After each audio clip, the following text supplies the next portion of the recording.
سرفراز بن ابو ذر کو دعوت دے رہا ہوں. وہ تشریف لائیں. 7th کلاس کے طالب علم ہیں. الصف الاول شعبہ عربی میں اسلام اور رواداری کا موضوع. السلام علیکم ورحمۃ اللہ وبرکاتہ. إن الحمد لله وحده والصلاة والسلام على من لا نبي بعده وأشهد أن لا إله إلا الله وحده لا شريك له وأشهد أن محمدا عبده ورسوله. فأعوذ بالله من الشيطان الرجيم. بسم الله الرحمن الرحيم. لا تسبوا الذين يدعون من دون الله فيسبوا الله عدوا بغير علم. فقال النبي صلى الله عليه وسلم يا أيها الناس إن ربكم واحد وإن أباكم واحد كلكم لآدم وآدم من تراب إن أكرمكم عند الله أتقاكم. قابل احترام صدر جلسہ، مشرق اساتذہ کرام، علماء کرام، ذمہ داران جامعہ، بھائیوں بزرگوں، دوستوں اور خواتین اسلام، آج کی اس مبارک محفل میں میرے تقریر کا عنوان ہے اسلام اور رواداری. بھائیوں اور دوستوں، اسلام کی وہ روشن تعلیم جس نے ہمیشہ اغیار کے دل و دماغ پر فاتحانہ حکمرانی کی ہے اور انہیں اپنا گرویدہ بنایا. وہ سبھی قوم و مذہب اور انسانیت کے ہر طبقہ کے ساتھ رواداری کی ہے. انسان چاہے جس مذہب کا بھی ماننے والا ہو، پیار و محبت کا بھوکا ہوتا ہے، رواداری کا خواہاں ہوتا ہے. نیز کل حزب بما لدیہم فرحون کے مطابق ہر ایک کو اپنا مذہب و معبود پیارا ہوتا ہے. ان کے خلاف نازیبا کلماتوں کو کسی بھی قیمت پر برداشت نہیں کیا جا سکتا. ان کی آرا کو چوٹ پہنچتی ہے، ان کی عزت نفس کو دھکا لگتا ہے. اسلام نے انسان کی اسی ذہنی ساخت کا استعمال کیا اور اپنے متبعین کو اس بات کی تاکید دی کہ لا تسبوا الذین يدعون من دون اللہ فیسبوا اللہ عدوا بغیر علم. اللہ کے سوا جو غیروں کی پرستش کرتے ہیں تم ان کو برا بلا نہ کہو، ورنہ عداوت و نادانی میں وہ سب اللہ تعالیٰ کو برا بلا کہیں گے. بس ہر ایک کے ساتھ رواداری کی تعلیم دی اور یہ اصول جاری کیا کہ لکم دینکم ولی دین.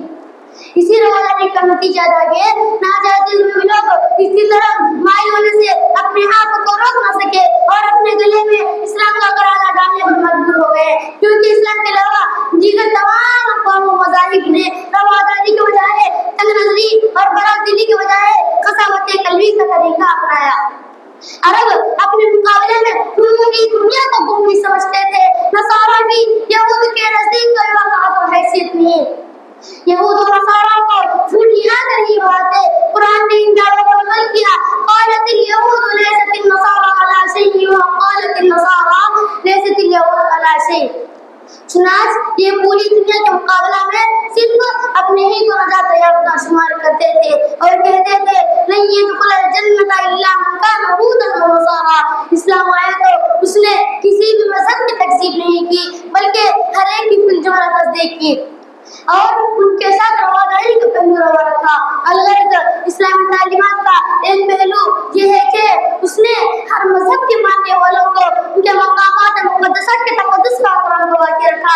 لا اکراہ فی الدین اور افعال تکریم الناس حتی یکونوا مؤمنین کا فرمان جاری کر کے دعوت و تبلیغ کے لیے ایسے فارمولے کو ملحوظ خاطر رکھا جس سے پوری انسانیت کے تئیں اسلامی رواداری کی تصویر ابھر سامنے آتی ہے. نیز جور و ظلم اور جبر و اکرام سے کوسوں دور الفت و محبت، اخوت و بھائی چارگی و فیصلگی و رواداری کا پہلو غالب نظر آتا ہے. اور یہ صرف کتابی باتیں اور کاغذی دعوے نہیں بلکہ واقعات ان کی تصدیق کرتے ہیں.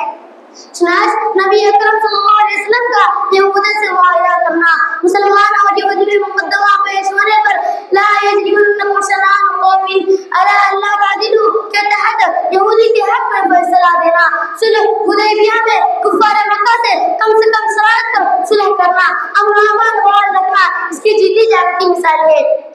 انہی مذہبی و اخلاقی رواداری کا نتیجہ تھا کہ جن مٹھی بھر مسلمانوں کو کفار مکہ نے مدینہ ہجرت کرنے پر مجبور کیا تھا، 8 سال بعد جب وہ قوم مکہ میں فاتحانہ قدم رکھتی ہے تو ان کی تعداد 1 لاکھ سے زیادہ ہو چکی ہوتی ہے. فاتح سندھ محمد بن قاسم نے جب اپنے چند ساتھیوں کے ساتھ سندھ کی سرزمین پر قدم رکھا تو کسی کو اتنی بڑی کامیابی کی امید نہیں تھی، لیکن دشمن نے مذہبی اور اخلاقی رواداری کے ایسے ایسے نمونے پیش کیے کہ جب سندھ سے واپس لوٹنے لگے تو وہاں کوئی ایسا جوان بوڑھا بچہ نہیں تھا جس کی آنکھیں نم نہ ہوئی ہو.